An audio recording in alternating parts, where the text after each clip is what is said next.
In spring 2002, Heidi and I had been married for 3 years, and she was pregnant with our first child. And it may have become the lowest point of our time in ministry. Up until that point, everything had been going great. We worked at a Christian university that paid us and gave us a free place to live. We loved our jobs, and we felt like we would be there for a really long time. And then it all came crashing down. We went into our annual job review believing the best. The time with the boss went great. We had some areas to improve, but overall it was good. We were completely unprepared when she looked at us and asked, "So when are you leaving?" Leaving? We didn't understand. Well, she'd believed that we were resigning that year, and before confirming with us, she had already hired our replacement. Stunned, I asked if we were being fired, and she said, "No, you're not being fired, you're leaving." We were hurt, we were confused. I confess I was angry. We fought for our jobs. After numerous conversations, she finally admitted she'd made a mistake, but there was nothing she could do, and she gave us until June to find a new place to live. So a month or so before Morgan was born, we were unemployed and about to be homeless. Devastated doesn't even begin to describe what we were feeling. A few months later, we came down here to Little Rock to interview with the Assemblies of God to become a minister. Waiting for our turn by ourselves in the office, we were barely holding it together. And I hoped no one would ask me the question, "So how are you doing?" At that moment, Rod Loy walked by. He stopped and he looked in and he said, "Hello, how are you doing?" I had basically lied to everyone else who had asked me that question. But for whatever reason, I couldn't lie to him, which was funny because at that point, we barely even knew who he was. He was in the office for a different meeting, and I don't know why he walked by that day. I don't know why he asked us that question, and I don't know why we answered with the truth, but we did. And as he listened, he encouraged us, he prayed for us, and then he walked out the door with Heidi and I crying. The whole thing lasted less than 15 minutes. We didn't see him again for over a year. Now, at the time, he had no idea the importance of that moment of kindness for a young couple. And moments of kindness are like that. Simple for the person being kind, life-changing for the person receiving kindness. And as we've studied the fruit of the Spirit, we've seen this over and over again. God's Spirit transforms us, and the result is a new life that God's presence is evidenced in how we live. 17 years ago, when Pastor Rod spoke to us, his kindness was the evidence that God and the Spirit were in his life. And Paul himself talked a lot about kindness. And for him, it was a vital element of what it meant to be a follower of Jesus. And while we need the Holy Spirit to help us be kind, we still have some personal responsibility to develop kindness. Because Paul also said in Ephesians chapter 4, "Be kind and compassionate to one another." Be kind is an imperative. Just as in Christ God forgave you, do this, have this. And then in Colossians chapter 3, Paul said, "Therefore, as God's chosen people, holy and dearly loved, clothe yourself with compassion, kindness, humility, gentleness, and patience." Paul told us to clothe ourselves with kindness, to put kindness on. And Peter confirmed it. In 2 Peter chapter 1, he says, "For this reason, make every effort to add to your faith." And he goes through a list: goodness, knowledge, and to knowledge, self-control, perseverance, godliness, and to godliness, what are those next two words? Brotherly kindness, and to brotherly kindness, love. We are to add it and to make every effort to be kind.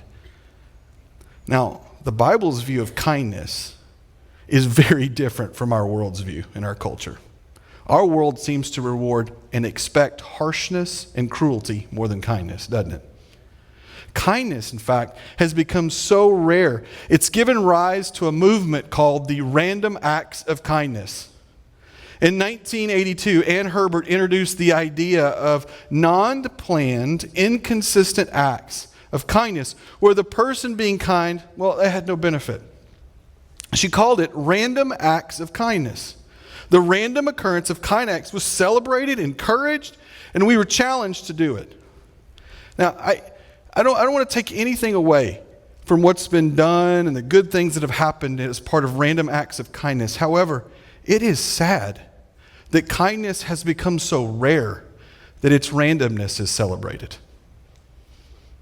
Kindness for followers of Jesus shouldn't be random. It should be normal. It should be every day. It should be an all-the-time approach. And working on this message and studying this fruit, I was challenged to come up with a different way to think about it, a different way to refer to it. Rather than the first word that came to my mind was strategic. Rather than random kindness, we should have strategic acts of kindness. But I'll confess that didn't sound right. Strategic kindness was close, but it sounded fake. It almost sounded corporate. It's close, but it's not what I was looking for. Because, well, you see, when I think about kindness, I think of people like John Featherston. John's 18. He's about to graduate high school. And at Metro Thanksgiving, a man walked in that night who wasn't wearing shoes. Now, it was cold that night. And John felt God speak to him to give that man his own shoes he was wearing. So John went up to him and he learned the other man's name was also John. And he said, I knew at that moment, this is God. God wanted me to do this. And so he took off his shoes and gave them to the homeless man. Now, that wasn't a predetermined strategy. John saw a need. He saw his ability to meet the need, and he responded to the Spirit's speaking to him. Now, at some point in his life, I believe John chose to be kind. So on some level, there is some planning in the decision to live a life of kindness. That's another reason I don't like the word random. Because random kind of sounds like kindness just happens. Or that when you feel like it, you can be kind. Well, fruit isn't random. I mean, fruit doesn't accidentally and just sort of grow on a tree. It's a deliberative, natural process. It doesn't spontaneously appear. And kindness doesn't spontaneously appear for us. I don't want my kindness to be every now and then, do you? If strategic kindness didn't work, then I went back to a word I used a while ago and I thought, well, what about normal kindness? Normal kindness, that works. But yeah, normal doesn't work either, does it? I mean, there's nothing normal or ordinary about a life of kindness. It's extraordinary, if anything. During Christmas Lane this last year, Sharon Hall watched extraordinary kindness take place. Now, during Christmas Lane, thousands of people come here for free family fun. And we have the chance to build a bridge of relationship with them, to share Jesus Christ and demonstrate his love. And if you remember, this year was really cold. Like Friday night, it was in the low 30s. And I know the Hornell campus is watching. You're like, 30s is not cold. Well, here in the South, 30s is frigid. And it was raining, and there was a wind that was blowing. It was bitter cold. And a teenager came with some friends, and it was her first time here, and she had on jeans and a short-sleeve t-shirt and no jacket. She was standing outside in the cold when one of our volunteers walked up to her and said, would you like to have my jacket? And she was shocked when this individual took off his black suede jacket, took off his gloves, and gave them to her, and then walked away. Now, I don't know who that volunteer was, but he got the point of Christmas Lane. It's not about Christmas lights and funnel cakes. Well, it's a little bit about funnel cakes, but it's not about Christmas lights and funnel cakes and pics and all that with Santa. What it is, it's about the opportunity to show kindness and love to people. It's about the opportunity to tell them about Jesus and build a bridge of relationship so that their life can be transformed. I don't know who that person was, but that person got it. So rather than random or strategic, normal, or even ordinary kindness, I finally arrived at something I liked. It's my creation. You might have a better one.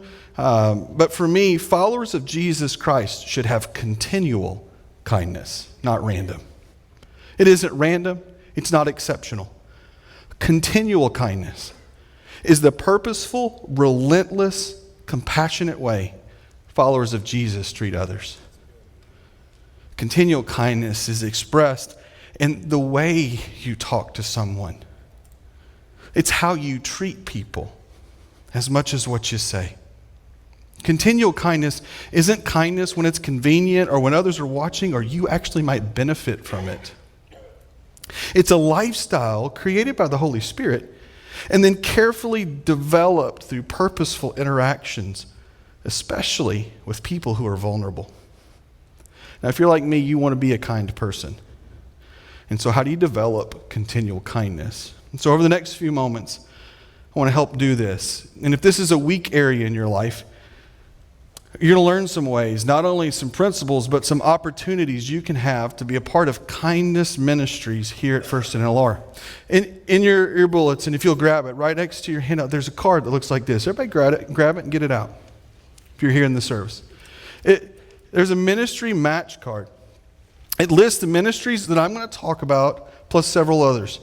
And if the Lord speaks to you or you think this would be a place where you can get involved, I want you to mark down the information. And when you leave today, there are ministry match tables in both lobbies where you can drop this off. Or if you're watching online, you can respond and be a part of that there.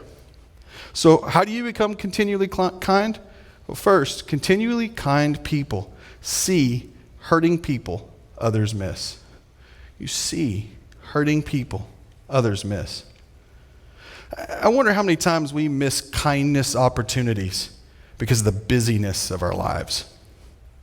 We're so focused on the other things, we don't see people hurting around us. Years ago, when Pastor Rod walked by Heidi and I, it would have been understandable if he just kept walking, but he saw us. Seeing people requires we slow down and we look for people. The homeless ministry at First NLR, well, they do this really well. Recent studies estimate that there are over 2,500 homeless people in Arkansas. And with so many of them surrounding us, it's easy to no longer to see them. And the homeless team chooses to see them. Each week, there's several opportunities for you to work with the homeless. Saturdays at 10 a.m., a team cooks for the homeless. Thursday and Friday nights at the Metro campus, there's services for the homeless. There's Celebrate Recovery for them where you can help. One of the coolest kindness ministries at our church is the group that goes every week to the river market and reads the Bible to homeless people. They sit on benches, hand out bananas, and read the Bible. Now, you can do that. And when you see people, you have to do something. You have to make space for them in your life. And it means using your own experiences to help people in need. DJ Walker is great at math. He's tutored and helped several of our students. And other reality staff members have opened up their homes to students to come and hang out. They create space in their lives, and they use what they have to be kind. And so where can you create space in your life? New Life Church in Hornell, through their program, has fed hundreds of people in their community. Numerous people in our church have become foster care parents. James chapter 1:27 says, pure religion undefiled is caring for widows and orphans in their time of need. At the beginning of this month, there were over 300 children in foster care waiting for a family to come spend a few weeks with. Would you consider joining the families in our church who have opened up their homes to children with nowhere to go through no fault of their own? Now you say, Randy, I can't foster. I can't do that. But could you possibly volunteer and help out some of our First NLR families with support or respite care? That's what my wife and I have done. It's where you can help out by watching their children for an extended period of time or helping them with meals. You also show continual kindness when you are patient with people who frustrate you. You see, Paul actually linked kindness with patience in 2 Corinthians 6:6. Kindness is expressed when you are gentle and patient with people who drive you crazy. So who frustrates you? Who gets on your nerves? Is the person at work? The person you're sitting next to? All right, but don't respond. Is it a family member? You see, being kind to the person who treats you great is easy. Being kind to the person who annoys you, now that's a fruit of the Spirit. And it's not easy because we will always be in difficult situations. We'll always have difficult moments. We'll always have difficult people. My wife, Heidi, works in the early childhood ministry. The nursery has kids from 0 to birth to 2 years, and backyard team works with 3, 4, and 5-year-olds. It's a fantastic place where children are loved and the gospel is shared, and the team that works there is skilled and compassionate and kind workers. But it isn't always easy. They love children even when they make messes during potty training. There are diapers in the nursery. And they love the children when they clean up their messes. They love and they share Jesus even when they throw temper tantrums. Some kids need, for whatever reason, may need some extra grace and love, and that's why God's placed them there. Heidi told me God challenged her to be kind, even with children who push her to frustration. She was to love them regardless of how they responded. And you can do the same. Join the team. Yeah, there are dirty diapers. There's going to be lots of dirty diapers. There might even be some crying. But there are also times of joy and an opportunity to imprint the love of Jesus on a young life that will grow inside of them for the rest of their lives. You can be a difference maker in the nursery or in the backyard. But Pastor Randy, I don't know if I can do it. Don't worry, we'll train you. After you've filled out a background check, we'll show you what to do. But it's more than just that. Being patient with people that frustrate you is essential. It's an essential part of kindness. If there's someone at work who frustrates you, show them kindness. This week, buy them Starbucks and bring it to them. And I felt you all cringe even as I said that. Like I really did. It was an audible, like your tenseness in the room. Write an encouraging note to the person who annoys you. Go out of your way to demonstrate kindness to the person who pushes your buttons. In a life of continual kindness also means that you forgive people who haven't earned it. When someone offends or hurts you, you have to forgive them. Remember what we read in Ephesians 4:32 earlier? Be kind and compassionate to one another, forgiving each other just as Christ God forgave you.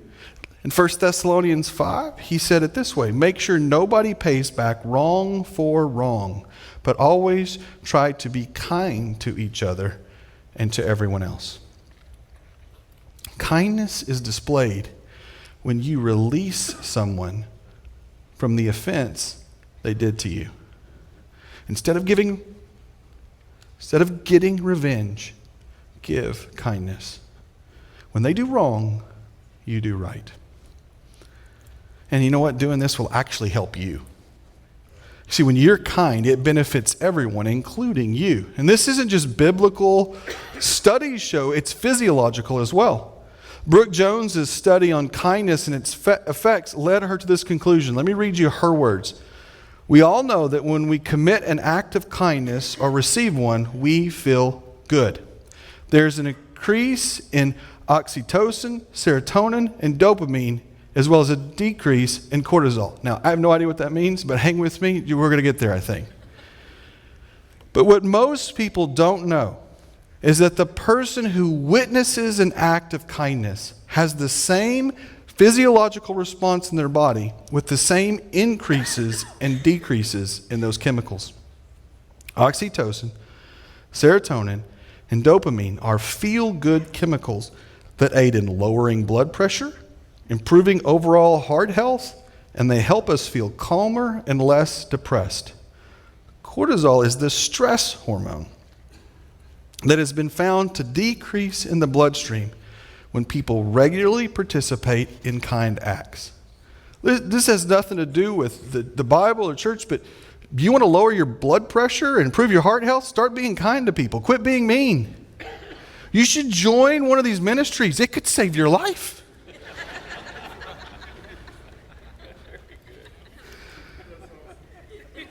I'm glad you thought so, because I worked on it all week. Continual kindness Continual kindness is revealed when you remember people others have forgotten.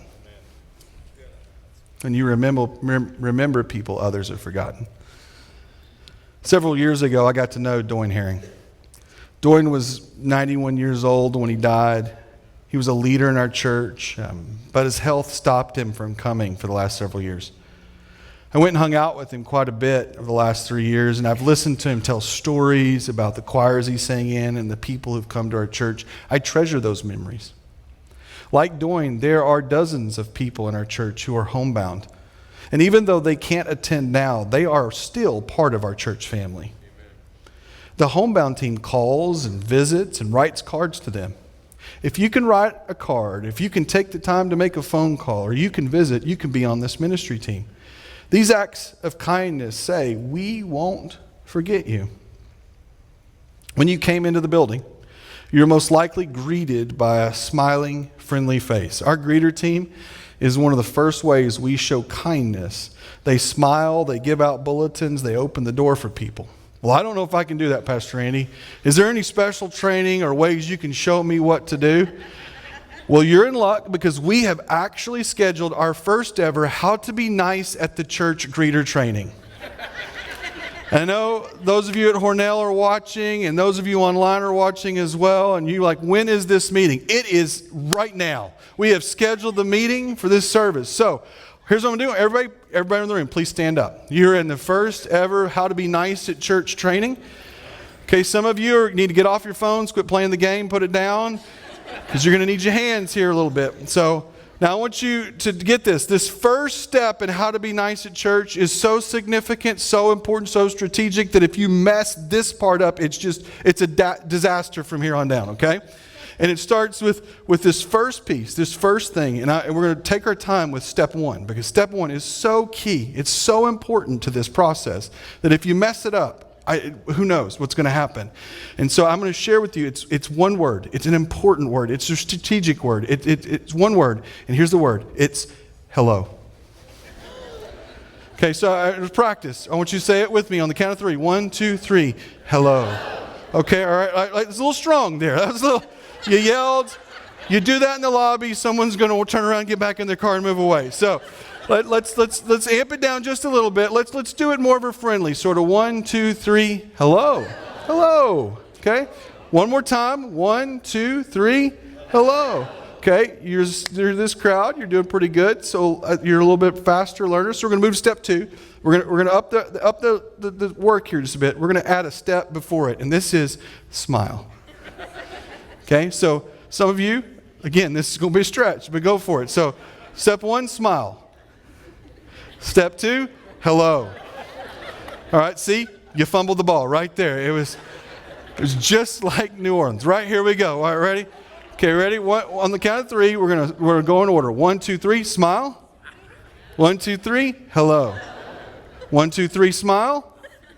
1, 2, 3, hello. All right. We're going to put it together. We're going to smile and say hello at the same time. Okay, ready? On the count of 3. 1, 2, 3. Hello. I see there. Did you see the energy that was added to it just by smiling? All right, now here's where this is AP. This is extra credit. This is senior year. This is it. We're going to do another step. Okay, ready? We're going to add the third step. This is it. It's reaching and extending your hand. Okay, see that? Just extending your hand. Okay, ready? Together with me, extend your hand, right? Just shake their hand. Okay, ready? It's like that. You got it right there. You don't want to do this. You hit them in the face. It's not going to work. It's just like right here, right? Okay, ready? Now we're going to do it together. All 3 of them. We're going to smile, say hello, and extend our hand. Are you ready? Smile. Hello. Extend your hand. Smile. Hello. Extend your hand. All right. Now I want you, for the next few moments, to try it without hurting anybody in the service tonight. So I want you to find 3 to 5 people, and I want you to practice being friendly. On your mark, get set, go.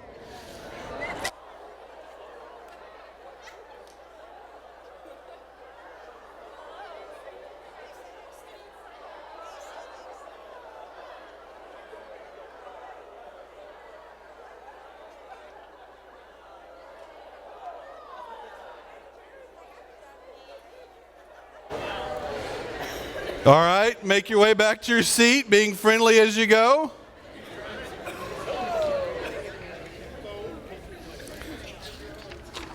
Awesome. So you can sit down. You've just completed the first official How to Be Nice at Church training it. If you'll just take your card now and mark the greeter box for us and drop it off. Pastor Brian will be excited for that. Great job. When my friends come to our church, one of my favorite things to show them is the Cool Kids and the Cool Teens ministry. Every week, kids with special needs worship with us on their own specially designed area. When others look away from those who have special needs, we embrace them. There's a place for you to show kindness in cool teens and cool kids. Each week, the Share Your Lunch team takes the food donations you drop in bins and makes bags for people. They make sure there's enough bags for people each week at our services. And that goes right into what continual kindness also means. It's you help people who can do nothing for you. A couple Saturday nights ago, we had a first-time guest. Stephanie Sides met her. When she learned she was new, Stephanie sat with her during service so she wouldn't be alone. Then she took her to the guest center. When the lady said she was bringing her family back the next day on Sunday, Stephanie came back to church on Sunday to sit with them so they wouldn't be by themselves again. Helping people not feel alone, well, that's kindness. Thursday nights, you see this on our Metro campus. Ministry of kindness is a huge part of what happens there. There are ministries to the homeless, to prostitutes, to kids and students every week. Our church's valet ministry is really good at this. This team meets people who are older and parks their cars for them. And when they're ready to leave, they're sitting out there waiting on them. If you can drive a car and you can park it, you can join the valet team. Every week, people are picked up and brought to church through bus ministry. Pastor Lane Mason said we could bring more people to church. We've got the buses. We just need drivers. Can you drive and pick up someone and bring them to church? Amistad is our ministry to Latinos in Central Arkansas. Each week, classes are taught on civics and English and the Bible. Pastor Randy, I don't speak Spanish. No problemo. Melva Hobbs is one of our volunteers. Because of our security system, the doors have to stay locked. So Melva's role at Amistad on Tuesday nights, she opens the door all night long for people coming into the building. What an act of significant continual kindness. It reminds me of Psalm 84:10. You remember that verse? I'd rather be a doorkeeper in the house of the Lord than to dwell in the tents of wickedness. While the rest of society wants to attack and alienate people because of their race or their culture, we show kindness when we help people who can't do anything for us. Our kindness is revealed when we help them learn English and work through the classes to citizenship. We extend our hands, not our fists, not our rhetoric. We do the right thing because it's the kind thing. Pastor Randy, I don't know if I have the time or the ability to get involved. Well, I want to remind you of the simple, easy ways that we talked about. Pastor Rod just stopped and encouraged us. Church valets park a car. Homebound team writes a card. Melva holds a door open. You see, kindness is not measured in the difficulty of the task, but in the significance to the person it helps. Continual kindness is seen in simple acts on the behalf of others. Not everyone can open their home for a foster kid, but everyone can open the door for someone. Not everyone can drive a bus, but everyone can be encouraging and say hello. Simple for the person being kind. Life-changing for the person receiving kindness.